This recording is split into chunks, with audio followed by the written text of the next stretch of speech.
성도님들 한 주간 동안 안녕하셨습니까? 지난주에는 우리 임경자 집사님 장례식 때문에 슬픔과 애도의 그런 시간들이 있었습니다. 하지만 우리 성도님들의 따뜻한 사랑으로 무사히 장례식을 잘 마칠 수 있도록 하나님께 은혜 주셔서 진심으로 감사드립니다. 또 이렇게 아름다운 찬양으로 하나님께 영광을 돌려주신 찬양자 여러분 진심으로 감사드립니다.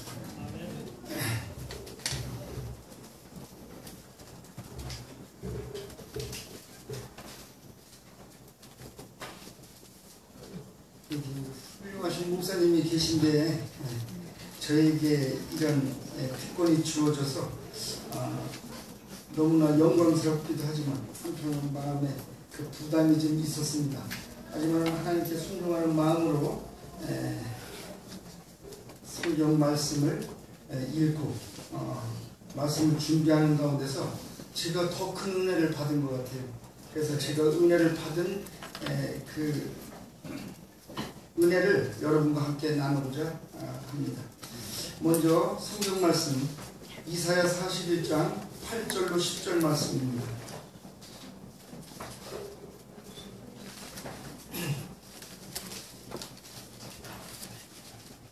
이사야 41장 8절로 10절 말씀 제가 낭독해드리겠습니다. 그러나 나의 종도 이스라엘아, 나의 택한 야곱아, 나의 벗 아브라함의 자손아, 내가 땅 끝에서부터 너를 붙들며 땅 모퉁이에서부터 너를 부르고 내게 이르기를 너는 나의 종이라 내가 너를 택하고 실어 버리지 아니하였다 하였노라. 10절 두려워 말라, 내가 너와 함께 함이니라. 놀라지 말라, 나는 네 하나님이 됨이니라. 내가 너를 굳세게 하리라. 참으로 너를 도와주리라. 참으로 나의 의로운 오른손으로 너를 붙들리라. 아멘. 이 본문 말씀에서 보면 하나님께서 이스라엘 백성을 나의 종, 너 이스라엘이라고 이렇게 말씀을 하셨습니다. 또한 나의 택한 야곱아라고 부르심으로써 그 백성은 하나님께서 택하신 야곱의 후손이라는 그런 사실이 분명히 밝혀주고 있습니다.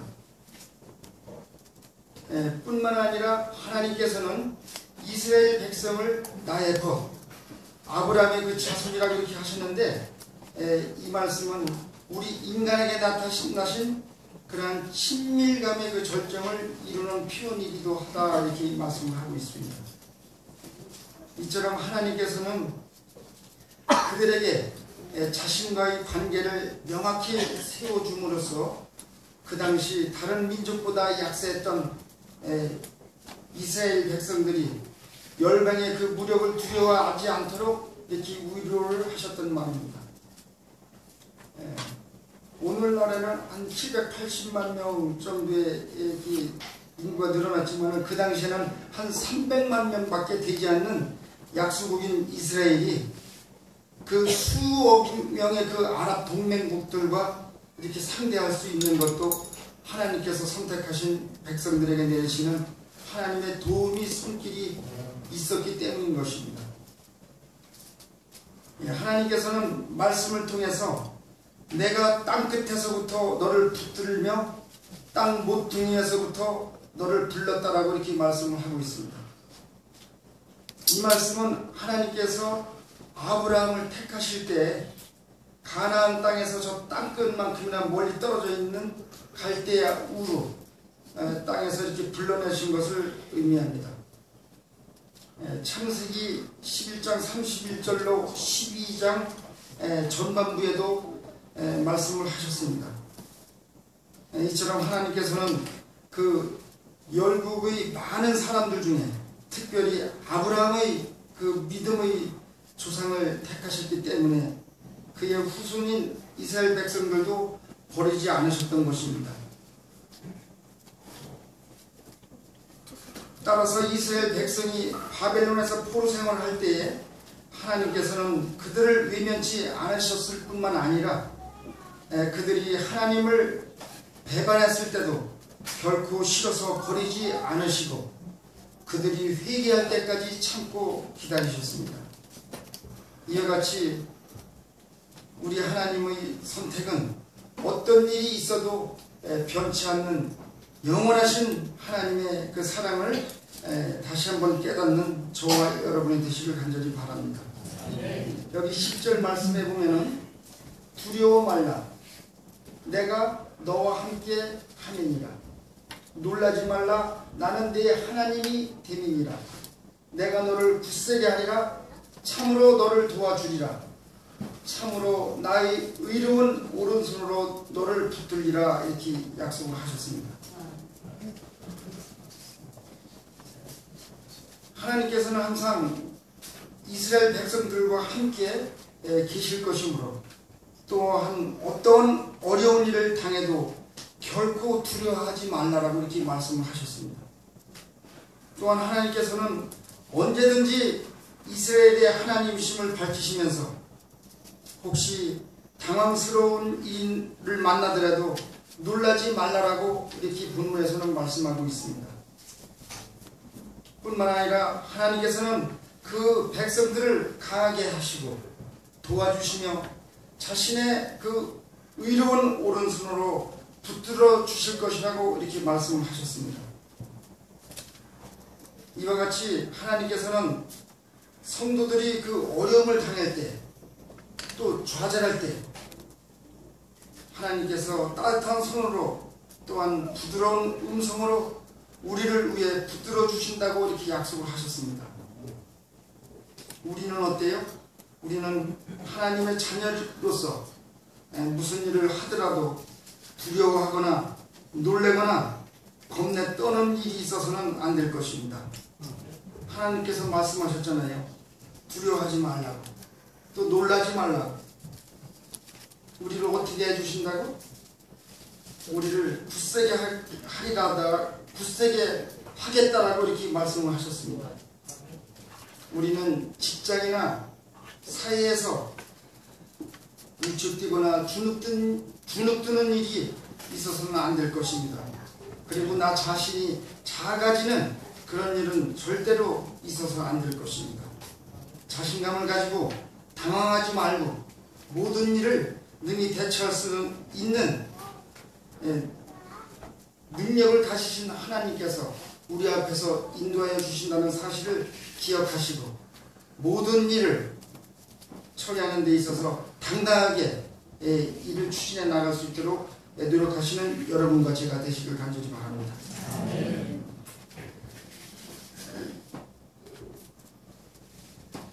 또 여기 이사야 41장 14절 말씀에 보면은 하나님께서 이렇게 말씀하셨어요. 지렁이 같은 너 야곱아 너희 이스라엘 사람들아 두려워 말라 나 여호와가 말하노니 내가 너를 도울 것이라 네 구속자는 이스라엘의 거룩한 장이라 이렇게 말씀하셨습니다. 하나님께서는 그들을 지렁이 같은 너 야곱이라고 이렇게 부르셨습니다. 여기에서 야곱은 이스라엘의 그 백성들의 그 조상 중에 대표적인 그런 인물입니다. 한편 지렁이는 어떨까요? 지렁이는 전혀 다른 동물이나 식물들을 공격하지 못하고 항상 피해만 입고 피해만 받고 사는 그런 입장이므로 약하고 보잘것없는 그런 존재를 의미하는 뜻입니다. 이와 같이 이스라엘 백성들은 비록 지렁이같이 지극히 작고 나약한 존재이지만은 하나님께서 보살펴 주시기 때문에 그들은 조금도 두려워할 필요가 없었던 것입니다. 오늘날 우리에게 어떠한 어려움에 처해 있을지라도 하나님의 그 도움 아래 강건하게 된다는 사실을 꼭 기억하시길 바랍니다. 제가 지금까지 이사야 41장 그 10절 말씀에서 교훈을 얻는 것은 저희 마음 가운데 큰 도움이 됐어요. 그래서 제가 이사야 41장 10절 말씀을 저희 마음 가운데서 저버리질 못합니다. 두려워 말라 내가 너와 함께 함이니라 놀라지 말라 나는 네 하나님이 됨이라 내가 너를 굳세게 하리라. 참으로 너를 도와주리라. 참으로 너의 의로운 오른손으로 너를 붙들리라. 이렇게 하나님께서 말씀하셨어요. 저는 이 말씀을 마음 가운데 새기고 하나님께서 우리를 보시기에는 지렁이같이 이렇게 연약하고 보잘것없는 존재이지만은 말씀으로 우리에게 용기를 주시고 또 희망을 주셔서 또한 많은 축복 가운데 살고 또 살아가고 있지 않습니까? 욥기서 1장 3절 말씀에 하나님께서 욥을 축복하신 것을 우리가 알 수가 있어요. 그에게 소유물 양을 7천마리나 주셨습니다. 또 약대가 3천마리예요. 소가 500마리입니다. 암나귀가 500마리예요. 그리고 그에게는 많은 종들도 주었습니다. 이렇게 많은 사람은 이 사람은 동방 사람 중에 가장 큰 자다라고 이렇게 말씀하셨습니다. 여기 본문 말씀에서의 그 교훈은 우리 인간적인 관점에서 볼 때는 욥은 비난받을 것이 없는 완전한 사람이었던 것입니다. 그러나 욥도 사단의 그 시험 대상에 올라서 자녀들을 다 거두어가고 하나님께서 그 많은 지상의 축복을 준 짐승들을 다 거둬가고 그렇게 했지만은 그 욥의 관심은 이 세상의 축복에 소망을 두지 않았습니다. 관심도 없었습니다.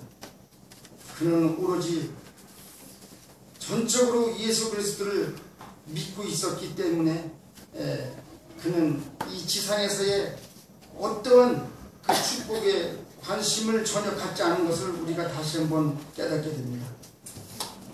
우리가 세상 살면서 마음 아픈 일이나 또 어려운 일이 있다 할지라도 우리에게는 욥처럼 그런 어려운 시험은 없을 것입니다.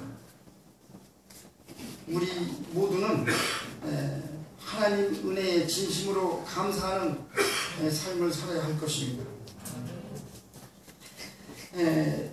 이제 우리 가정도 하나님께서 택하여 주셨어요. 1984년 4월 26일 어머니하고 저하고 우리 이명순 집사님하고 셋이 천흥저수지에서 조병호 목사님의 침례를 받게 되었습니다. 그래서 그때부터 예수님을 모시기로 이렇게 마음먹고 열심히 살아가게 됐습니다. 그런데 그때 저희 가정이 너무나 어려운 그런 형편에 처해 있었습니다. 그래서 제가 어린 나이였지만 한번 잘 살아보겠다는 그런 신념을 가지고 쌀 농사 5만여 평을 농사를 져봤어요. 근데 그것도 큰 소득이 없더라고요. 쌀값이 너무나 싸서. 그리고 또 포도밭으로 전환해서 포도밭도 임대를 해가지고 남이 땅 임대를 해서 7, 8천 평을 이렇게 농사를 지어봤어요. 근데 다른 사람들만은 큰 수출이 없었습니다. 그래서 그것도 포기를 했어요. 그래서 어느 날 하나님의 축복으로 이 축산업에 이렇게 종사하게 돼서 거의 한 30여 년 넘게 이렇게 축산업에 종사하게 됐는데 이렇게 욥에게도 많은 그 재물을 축복하신 것처럼 하나님께서도 저희 가정에도 너무나 많은 그런 축복을 주셨습니다. 저는 그 하나님의 축복을 망각하고 저의 마음 가운데 예수님을 배반하고 이 세상을 살았습니다. 근데 오늘날 우리 현대인들이 어떻습니까? 오늘날 우리 현대인들의 그 삶이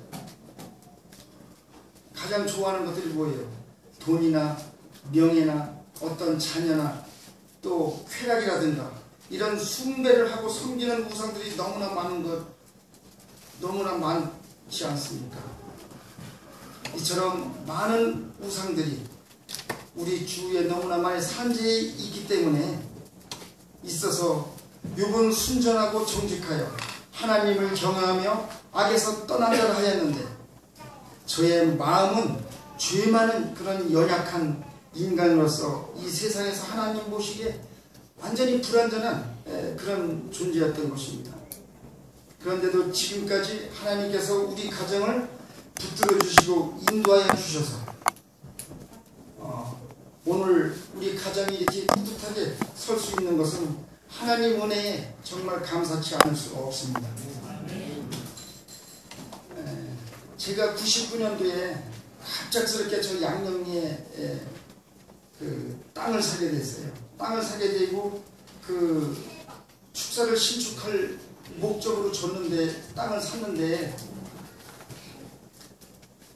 그때 주원 산우리 주식회사 주원 산우리하고 저 다양푸드의 두 회사에서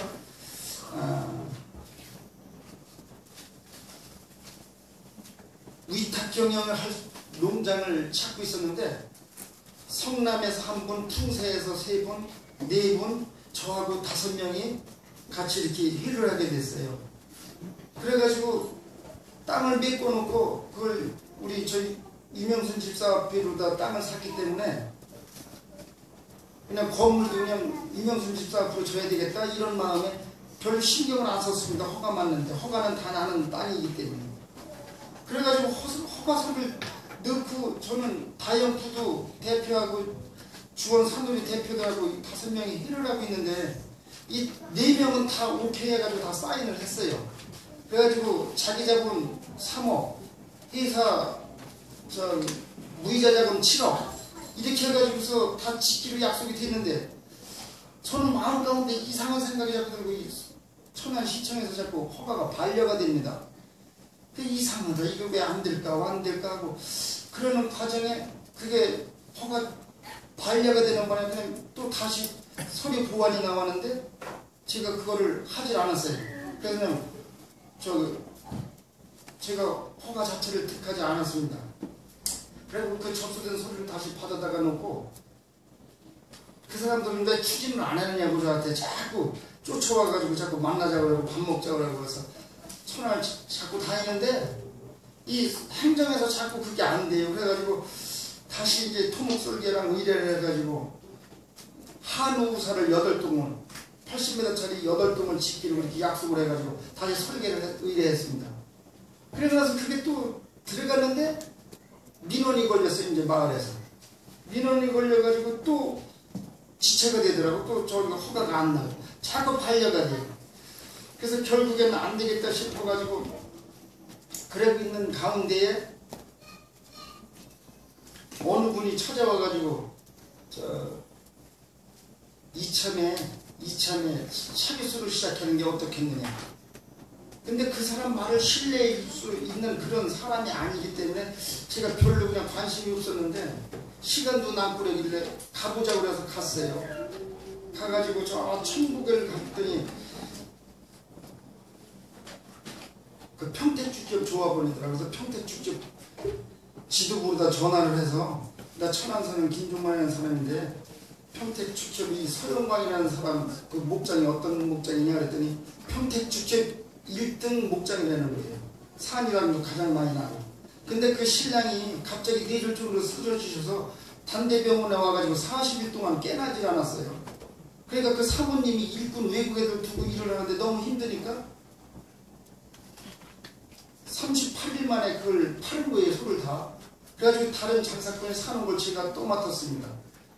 그래가지고서 그걸 맡았는데 그 집에서 젖을 차비를 하는데 새벽에 여기 모전에서 거의 40분 걸려요. 새벽에 3시에 새벽 3시에 일어나서 가면 그걸 덕혜양 나는 교대로 한 3개월을 그렇게 하는 가운데 이 축사가 이제 허가가 났는데 저는 그때 말도 못하게 하나님을 원망해서 제가 신앙을 하면서도 왜 그랬냐면 다른 친구들은 다 서류를 갖다 집어넣으면 다 허가가 나는데 저는 계속 반려가 돼서 그러다 보니까 그때 허가가 났으면 오리 허가가 났으면 오리를 줬는데 지금 그 사람들은 AA 때문에 다 폐쇄시켜가지고 지금 오리를 못 키우고 빚만 지금 회사 빚만 7억도 못 갚고 있어요. 근데 저는 그거를 못하게 됐지.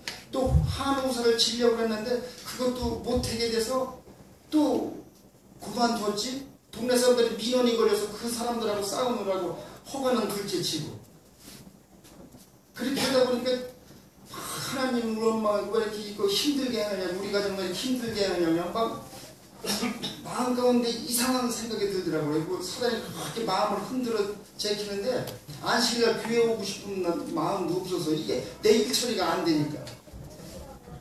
그런데 이 욥기서를 통해서 이 교훈, 제 마음 가운데 교훈하는 것을 보니까 이게 다 하나님의 섭리가 있어서 이렇게 인도하신 것을 다시 한번 깨닫게 됐어요.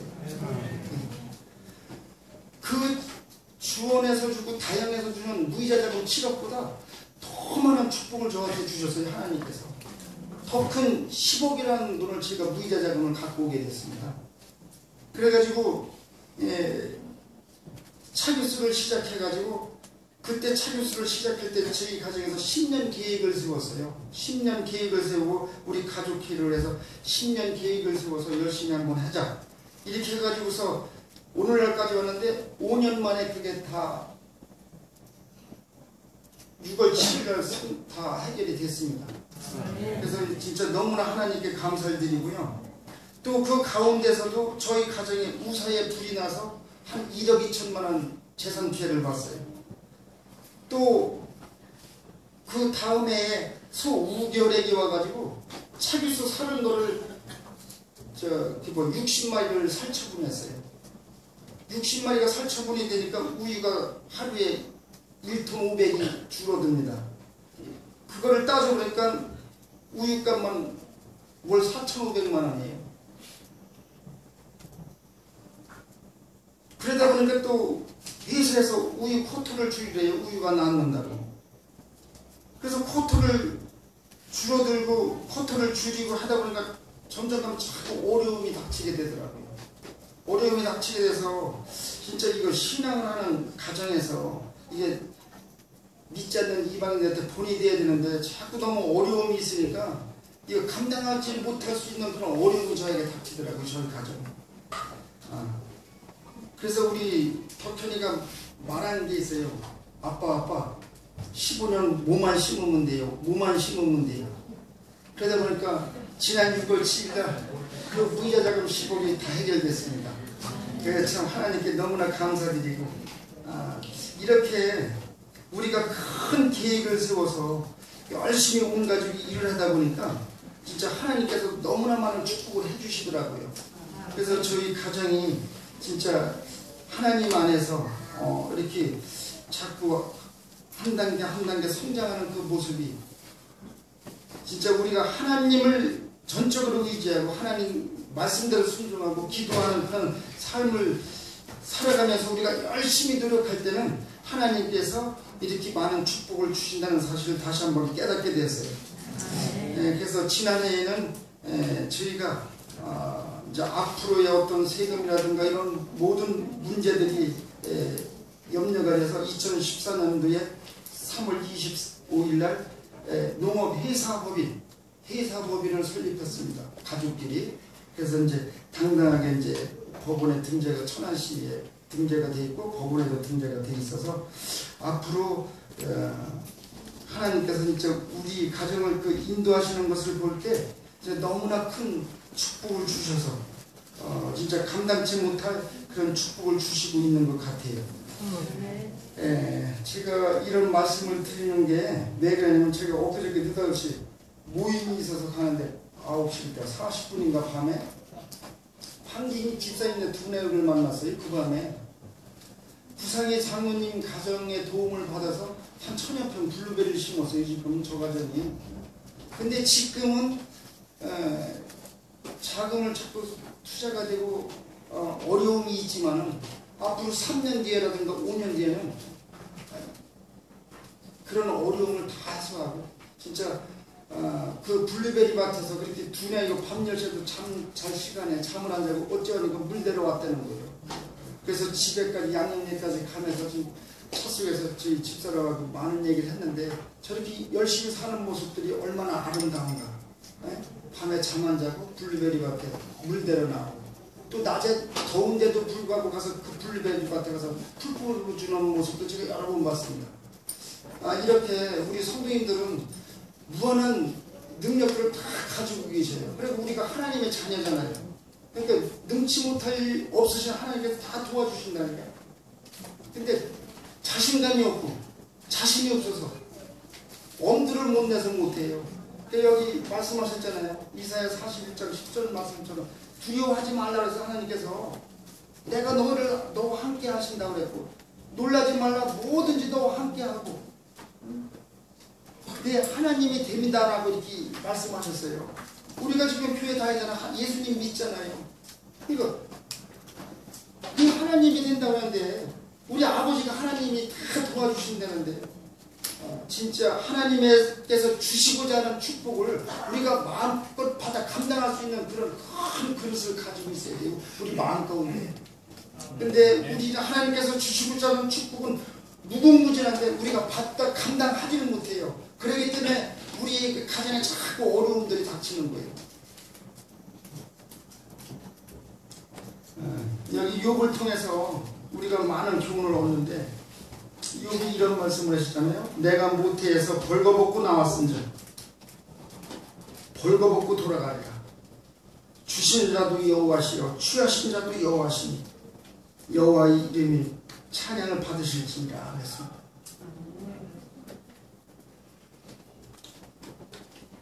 자기가 지닌 그 재산이 모두 여호와의 것임을 고백하고, 그 욥의 신앙은 날마다 누리는 그 생활의 풍성함이나 매일의 양식까지도 다 하나님께로부터 왔음을 고백하는 자가 진정한 봉사와 헌신을 수행할 수 있다는 그런 교훈을 우리에게 주고 있습니다. 우리들도 어떠한 어려움 중에 있더라도 원망과 불평보다 우리들의 그 입술에는 항상 어떠한 상황을 초월하여 하나님을 찬양하고 범사에 감사하는 매일의 삶을 살도록 노력하시는 여러분과 되시길 바랍니다. 아멘.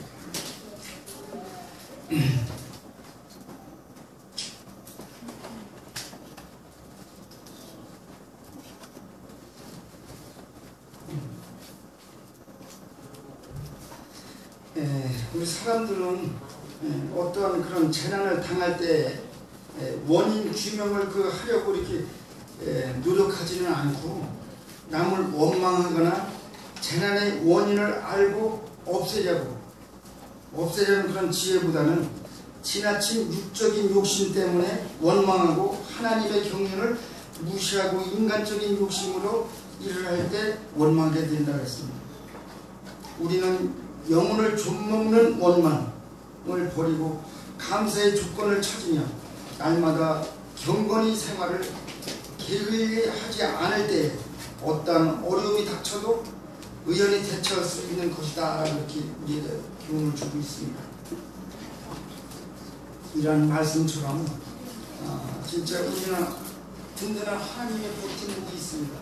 하나님의 버팀목이 우리를 인도하고 계시기 때문에 우리는 진짜 두려워할 것이 없어요. 진짜 말씀대로 순종하고 산다면 두려울 게 뭐가 있습니까? 죽음이 두려웁니까? 요즘에 시내 나가봐요. 시내에 사람이 하나도 없습니다. 메르스 때문에. 그리고 다 마스크들 하고 다녀요. 그 전염병에 감염될까봐. 그리고 평택 가지 말래요. 또 단대병원 가지 말래요. 병원에 사람 병문안 어떻게 안 가야지. 내 이웃 집사람이 아는 사람이 병원에 가서 수술하고 누워있는데 저 다 다녔어요. 병원도 가고 상가집도 가고 안성병원에도 가고. 너무 매스컴해서 이렇게 오만 방자하게 이야기하고 있는데 하나님께서 다 막아주실 것이니까 너무 걱정 안 하셔도 됩니다. 이제 마지막으로 여호수아 3장 14절 17절 말씀인데, 백성이 요단을 건너려고 자기들이 장막을 떠날 때에 제사장들은 언약궤를 메고 백성 앞에 행하니라. 궤를 맨 자들이 요단에 이르며 궤를 맨 제사장들이 발이 물가에 잠기자 곧 위로부터 내리시던 물이 그쳐서 십이 멀리 사르단에 가까운 아다무 변방에 일어나 쌓이고 아다바와 바다 여매로 향하여 흘러가는 물은 완전히 끊어지네. 백성이 여리고 앞으로 바로 건널세. 여호와의 언약궤를 맨 제사장들은 요단 가운데 마른 땅에 굳게 섰고 온 이스라엘 백성으로 마른 땅으로 행하여 요단을 건너니라 그랬습니다. 이 말씀은 우리가 지금 우리 성도교회가 큰 일을 앞두고 있잖아요. 하나님께서 축복해 주셔서 3년 전에 저 비전 30이라는 저런 큰 타이틀을 가졌습니다. 사랑, 봉사, 섬김으로 지역사회와 함께하는 성도교회에 이랬으면 더 좋았을 거예요. 함께하는 교회에 이랬습니다. 근데 하나님께서 그렇게 큰 축복을 주셔서 우리가 10년 목표를 세웠는데, 계획을 세웠는데 2년 만에 성전 건축 부지를 구했잖아요. 참 진짜 하나님께서 너무나 큰 은혜를 주신 것 같아요, 우리 성도교회에. 그리고 제가 1년을 쉬어봤어요. 1년. 제 자신이 너무 힘들더라고요. 건축위원장으로서 너무 힘들어서 1년 작년 6월 25일 날 건축을 득했습니다. 그럼 올 6월 25일이면 딱 1년이에요. 근데 1년 동안을 제가 너무나 힘들어서 그냥 그 연약한 인간의 마음 때문에 그런데, 그래서 1년을 쉬어봤더니 어떻게 됐어요? 그 성전 건축 부지에 풀이 쟁치만큼 컸어요. 풀만 쟁치만큼 커서 제가 그 풀을 보고 깜짝 놀랐어요. 야, 이거 참 성전 건축 부지에 이걸 아름답게 갖고 놓지도 못하고 이렇게 잡초만 무성하게 만들어서 참 너무 마음 가운데 하나님께 부끄러운 그런 마음을 가져봤습니다. 이제 지금은 이렇게 아름답게 잘 노타리 쳐서 해서 곡식을 심으려고 이렇게 계획을 세웠는데 느닷없이 천안서 연락이 왔어요. 거기 교회 길자리 흙을 좀 메꿔야 되지 않느냐. 흙 한 채에 7, 8만 원씩 가는데 25톤 앞사발의 차가 2만 5천 원씩 그냥 한 차당 2만 5천 원씩 줄 테니까 그 흙 받을래느냐고. 그래서 고맙다고. 그래가지고 이제 다음 주 월요일날 결정이 날 거예요. 그 흙 넣는 것 때문에 며칠 날 몇 차가 들어오고 며칠 날 몇 차 들어온다고. 그래서 지금 그런 상황이 있는데, 우리는 그 살아계신 그 하나님이 함께 하지 않았다면 그 이스라엘 백성들은 그 무서운 요단강을 건너지 못했을 것입니다. 그러나 하나님의 말씀에 순종하여 그 법궤를 맨 제사장들이 강물을 향해 한 발자국 한 발자국 이렇게 앞으로 나갈 때에 마침내 후연히 위에서 흘러내리던 물이 멈춘 것처럼 우리도 하나님의 도우심으로 성전을 우리가 건축할 수 있습니다. 능치 못할 일이 없고, 사실은 그 살아계신 그 하나님께서 우리 성도교회를 친히 함께 하실 거예요. 그래서 요단강을 향해 한 발자국 한 발자국 이렇게 나갈 때에 그 강물이 멈춘 것처럼 우리도 일을 시작하면 하나님께서 도와주실 것입니다. 또한 그 웅장한 여리고성을 무너뜨리는 것도 하나님께서 100% 함께 하셨기 때문에 그 여리고성이 무너졌어요. 그래서 이스라엘 백성들은 뭐 하나 한 것이 없습니다. 하나님 말씀에 의지하고 매일 그 성을 돌았을 뿐이에요. 그렇기 때문에 그 여리고성을 무너뜨린 것입니다. 그럴 때 우리 가정도 조금 전에 말씀드렸다시피 축사를 지을 때 돈이 다 준비되어서 돈을 손에 움켜쥐고서 우사를 진 거 아니에요. 손을 돈에 쥐고서 손을 산 게 아닙니다. 그런 어려움이 많았지만은 우리는 하나님께서 도와달라고 우리가 기도하면서 믿음으로 나갈 때 길이 열린다는 것이에요. 우리가 그것을 믿고 따라야 합니다. 우리가 하는 일이 뜻대로 잘 안 되고 또 이스라엘 백성들이 불평등만 한 것처럼 우리도 하나님을 원망하고 불평하고 이렇게 생활하고 있지는 않습니까? 이스라엘 백성들이 40년 동안 그 많은 이적을 보고서도 투정되고 또 모세를 잡고 이렇게 원망한 것을 우리가 알 수가 있지 않습니까?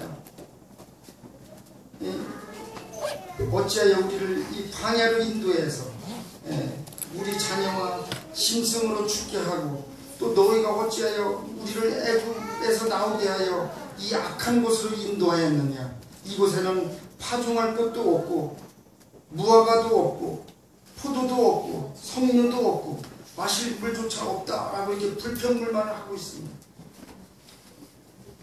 오늘날 우리는 어떠합니까?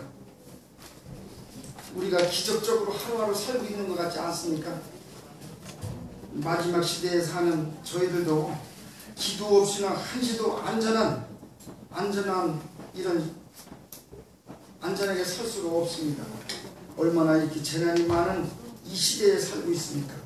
저처에서 기근과 지진이 일어나지요. 해일로 인해서 수많은 사람들이 죽어가지요. 참 이런 재해가 얼마나 많은 사람들을 이렇게 생명을 앗아가는지. 또 지난번 중국서 우리나라 세월호 사고 난 것처럼 중국서 사고가 났잖아요. 어느 순간 무슨 사고를 당할지 몰라요. 그러니까. 그리고 조금 전에 말씀드렸다시피 이렇게 요즘에 그 질병 메르스 때문에 또 그 공포에 떨고 있잖아요.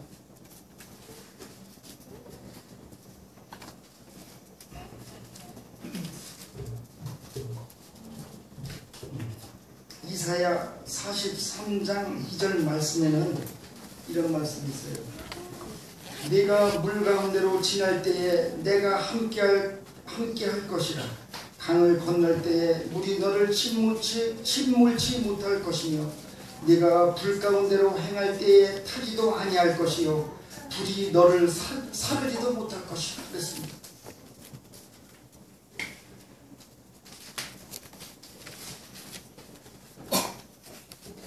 우리가 이런 말씀처럼 열심히 기도하고 말씀 보고 또 우리가 열심히 행하고 저렇게 큰 타이틀을 내는 것처럼 진짜 남을 사랑하고 봉사하고 남을 섬김으로 내가 섬김을 받으려고 해서 남을 섬김으로 진짜 그렇게 하나님 뜻대로 살아나갈 때에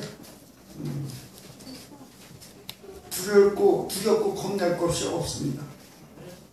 여기 참 하나님께서 저는 이 말씀이 너무나 좋아요. 두려워하지 말라. 내가 너와 함께하니라. 놀라지 말라. 나는 네 하나님이 되니라. 내가 너를 굳세게 하리라. 참으로 너를 도와주리라. 참으로 나의 의로운 오른손으로 너를 붙들리라. 하나님께서 저를 붙든다고 그랬어요.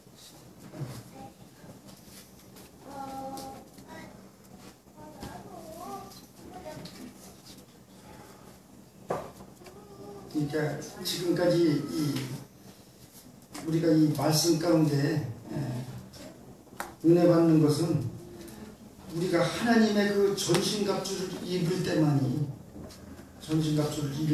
때만이 하나님께서 우리와 함께 하신다는 사실입니다. 그렇기 때문에 우리가 하나님의 백성으로서 얼마나 진짜 택함받은 백성인데 얼마나 기쁘고 행복해요. 그렇게 기쁘고 행복한데 우리가 말로만 사랑, 봉사, 섬김 큰 타이틀이 있는데도 불구하고 우리가 전하지 않아요. 마음 가운데 내 마음 가운데 그걸 가지고만 있습니다.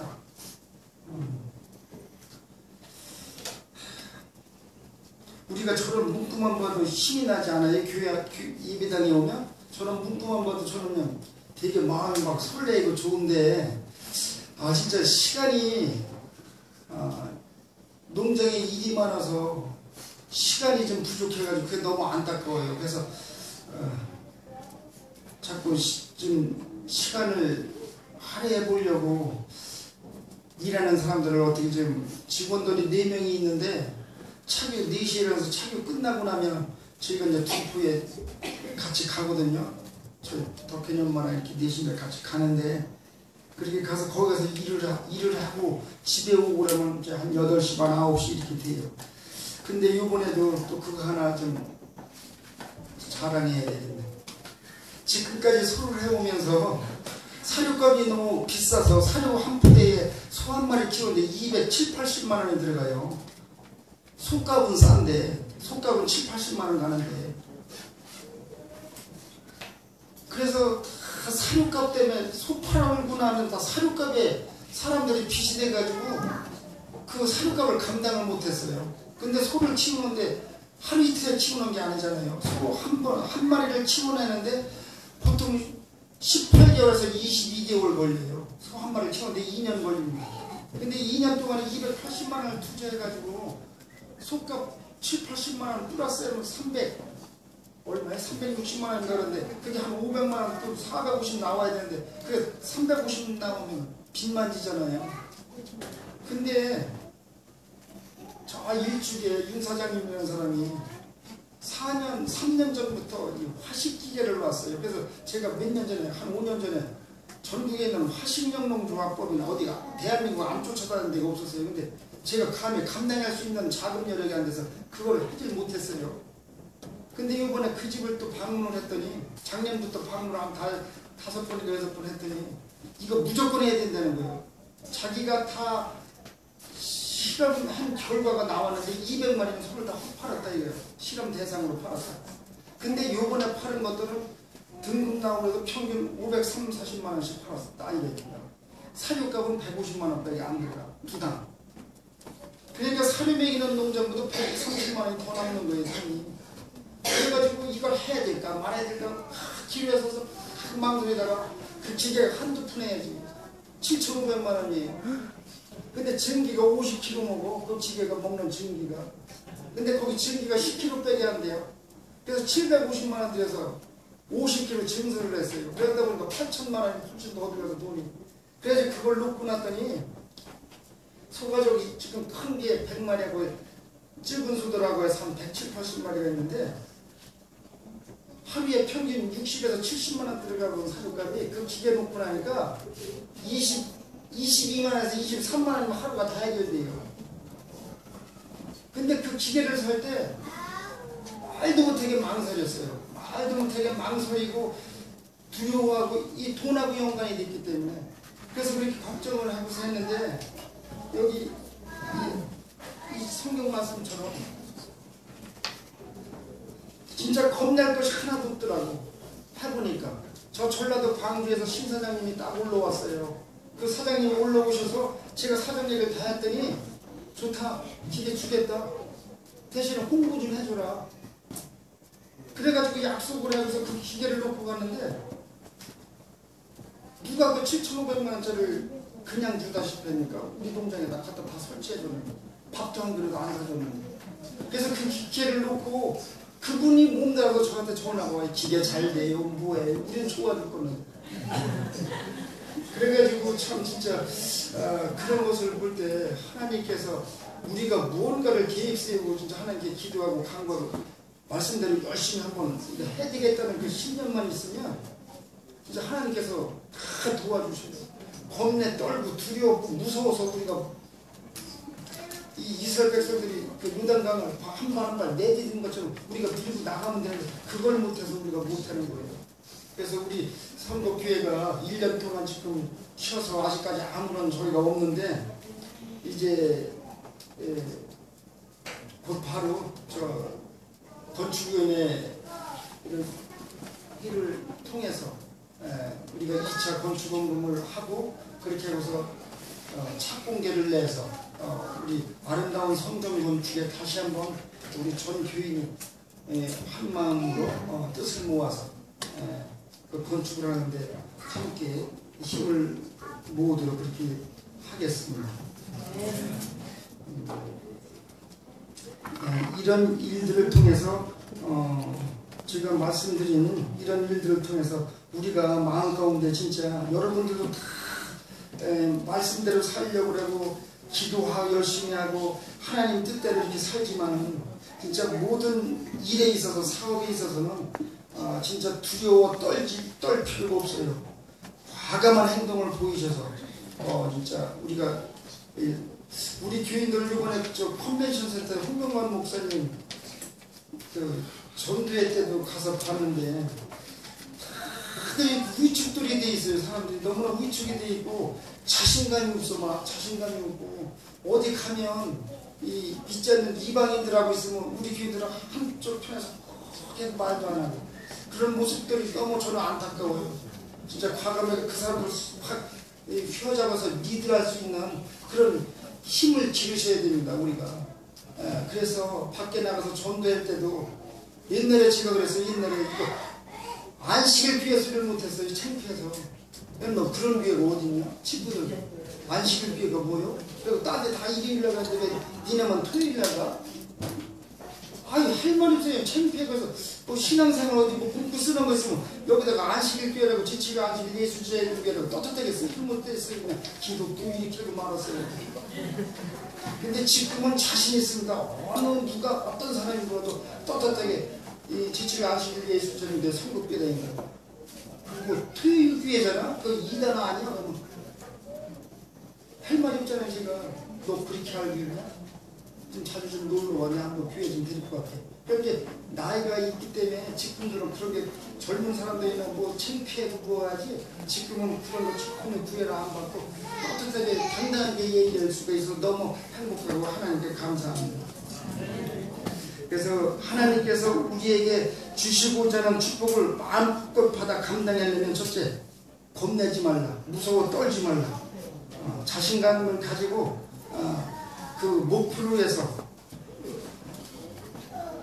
아주 빈틈없는 계획을 세워서 우리가 박차해 나갈 때 하나님께서는 우리에게 무한한 발전과 무한한 능력으로 우리에게 축복을 해주실 것입니다. 그러므로 인해서 우리가 부흥하는 우리 선곡교회가 되도록 다 함께 노력하시고 또 저와 여러분이 한마음 한뜻이 되어서 하나님 성전 건축에 박차를 가한다면 능히 하나님께서 동참하실 것입니다. 그렇기 때문에 우리 아름다운 성전을 하나님께 진짜